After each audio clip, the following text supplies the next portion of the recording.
Bueno, lo que te prometí el sábado pasado, A que ver, te interesó tanto sí, que me invitaste a que venga sí. este sábado, que es no sé si la última carta que escribió el Papa, pero de lo conocido, la carta que escribe el Papa unas horas antes de morir, Me o acuerdo. que por lo menos le llega a la presidenta de México, Claudia Sheinbaum, eh, unas horas antes de morir. De hecho, ella termina de leer la carta eh, y cuenta que se da cuenta que se desveló, que llegó hasta altas horas de la madrugada leyendo porque le generó un montón de, de inquietudes y de emociones.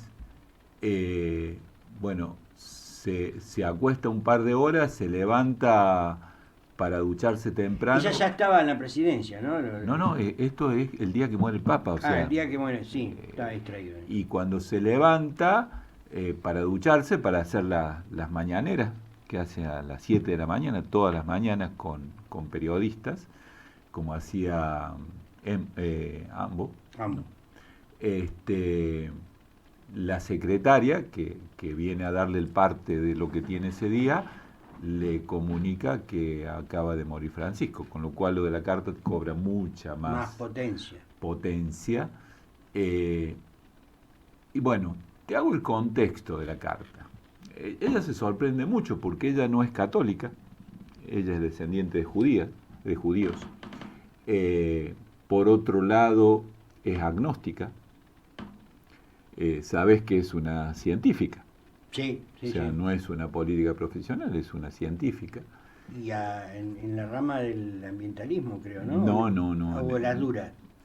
Al ambientalismo se suma después, pero ella está formada en las áreas duras Ah, de la me ingeniería, de la parecía. física. Eso, sí. Eh, Al ambientalismo va cuando es designada por AMBO en la Ciudad de México para hacer un trabajo contra la contaminación de la Ciudad de México, que es muy fuerte en ese momento. La designa como encargada de un equipo de trabajo para estudiar ese tema. Mm, Y ahí se dedica a estudiar y agrega a lo que ya sabía cosas que tienen que ver con el medio ambiente. bien. Bien, por supuesto cuando le dicen que es una carta personal del Papa, se sorprende mucho. Eh, Cuando lo abre y empieza a leer, Francisco le dice, en los últimos días de mi vida, quiero dirigirme a usted, porque, le dice Francisco, aunque los médicos están diciendo hacia afuera que estoy mejorando, conmigo han hablado sinceramente y estoy al final. Por eso me apuro en escribir esto, porque, y ahí le cuenta, usted sabe que estuve en México hace unos meses, lo que usted no sabe, que parte de mi visita fue una visita secreta a la zona de Chiapas, concretamente el pueblo se llama San Juan Chamula, donde vive una comunidad Tzotzil, ¿viste? Sí, TX. sí. Eh, y él quiere compartir eso porque se sintió como profundamente conmovido por lo que encontró ahí. Lo primero que le cuenta es que encontró una comunidad donde todavía coexiste eh, la vida cotidiana con la espiritualidad,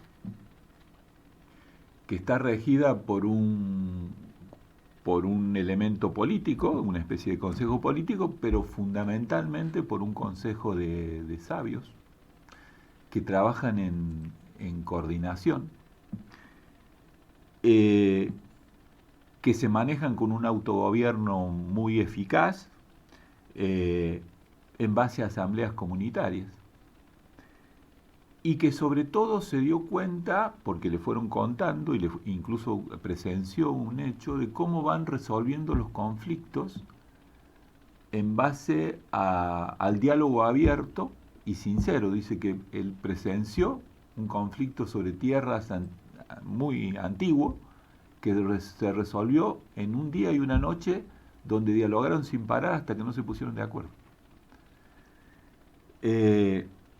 O sea, Francisco le habla de que ahí hay un germen de lo que él espera que salve al mundo de este desastre en el que estamos en este momento, en el que, dice, los grandes intereses económicos y tecnológicos se están apropiando de la vida humana.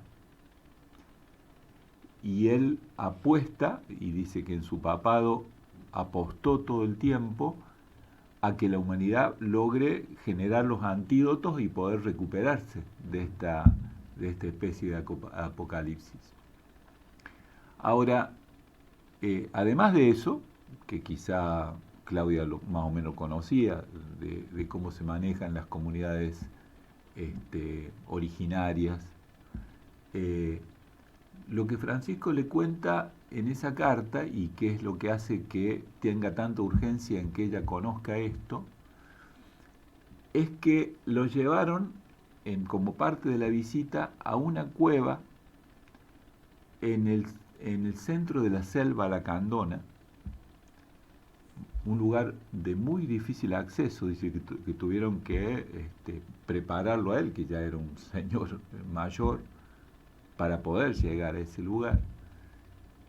Y en esa cueva le mostraron unos manuscritos escritos en parte en español antiguo y en parte en lenguaje originario, que datan más o menos del 1600, donde dice: yo nunca creí en las profecías, pero tuve que revisar ese concepto cuando pude leer, y en algunos casos me contaron, porque obviamente no pude leer todo, de qué hablaba eso. En realidad predecían lo que iba a pasar ahora, en esta época, pero con el avance de las redes, con la tecnología, con el tema de los inmigrantes, con el cambio climático. Dice, parecía que era un reporte de la prensa actual. Y que, pero no es solo eso, porque uno podría decir, bueno, alguien de pronto se deliró y le pareció y escribió, sino que estaba junto con eso las propuestas técnicas y humanas para como para recomponerse de esa catástrofe. Atravesar esa crisis. Había sistemas de cultivo resistentes al cambio climático. Había sistemas de potabilización del agua para lugares donde la sequía se genere que sea inhabitable. Y sobre todo, había una apelación al desarrollo de una conciencia humana donde deje de estar en contraposición el individuo con lo colectivo, que deje de estar en contraposición el poder con el interés general. O sea, ¿qué le dice Francisco en eso?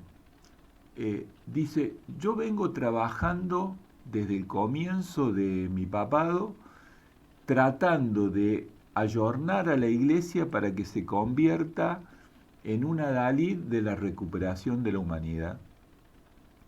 Tengo que confesarte que encontré mucha más resistencia dentro de la Iglesia que fuera, le dice. Y eso me hizo abrirme a pensar en el ecumenismo, y por eso estuve lanzando propuestas y haciendo acciones concretas para conectar con las otras grandes religiones. Y venía trabajando en llegar a un acuerdo con esas grandes religiones, donde hay un documento, le manda ¿cómo es? Un pendrive. Un pendrive. Va junto con la carta, un pendrive, donde está el documento que van a lanzar dentro de 3 meses en un encuentro que van a hacer las grandes religiones en Asís, en Italia. Y ese documento empieza diciendo que las grandes religiones reconocen que hasta ahora han sido parte del problema,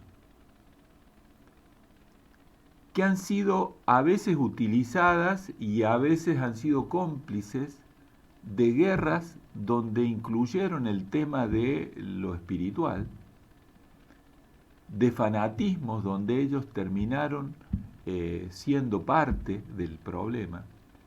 Empiezan esas grandes religiones, todas las grandes religiones, aceptando que tienen que producir un cambio profundo en ese sentido. Y vos sabés que yo lo relacionaba eso con las distintas declaraciones que han ido saliendo de líderes religiosos, ¿no? En esta cosa de dejen de decir que es una guerra religiosa.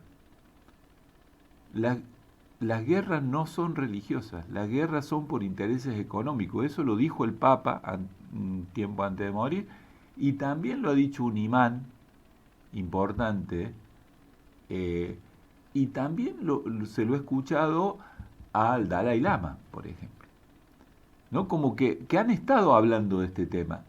Empecemos a decirle a la gente que no se coma el tema este de que yo me enfrento con el otro porque cree en otro Dios. Bien, ¿qué agrega Francisco en eso a partir de esa visita? Que se acaba de dar cuenta que no solo tienen que estar las grandes religiones, sino que tienen que estar todas las culturas ancestrales. Tiene que haber una representación de los pueblos originarios o de los pueblos antiguos de los distintos lugares del planeta, y que tiene que haber líderes que no sean religiosos. Y él considera que ella, por las características que tiene, y le dice, no sos una persona religiosa. Eso no quiere decir, por otro lado, que no seas una persona con espiritualidad. Sos una persona comprometida con la causa. Sos una mujer en un país profundamente machista. Y sos descendiente de judío en un país profundamente católico. O sea, como que has generado con tu carrera, con tu desarrollo, con tu currículum, los puentes a lo que yo estoy aspirando que se consoliden como salidas para este momento de la humanidad. Me pareció enormemente significativo en este momento. Hemos charlado muchas veces con vos de que bajemos la vara ideológica. Hemos charlado muchas veces de que necesitamos empezar a reconstruir desde abajo con bases mucho más amplias y más profundas, ¿no? Y ahí entra el tema de la espiritualidad. Vos sabés que yo soy agnóstico también, no soy una persona religiosa, pero sí creo que la espiritualidad sin dogmatismo es un material imprescindible en la reconstrucción que tenemos para adelante. Por eso quería contarte Bien, la pregunta que me salta al toque para no para hacerte la voz, sino para justamente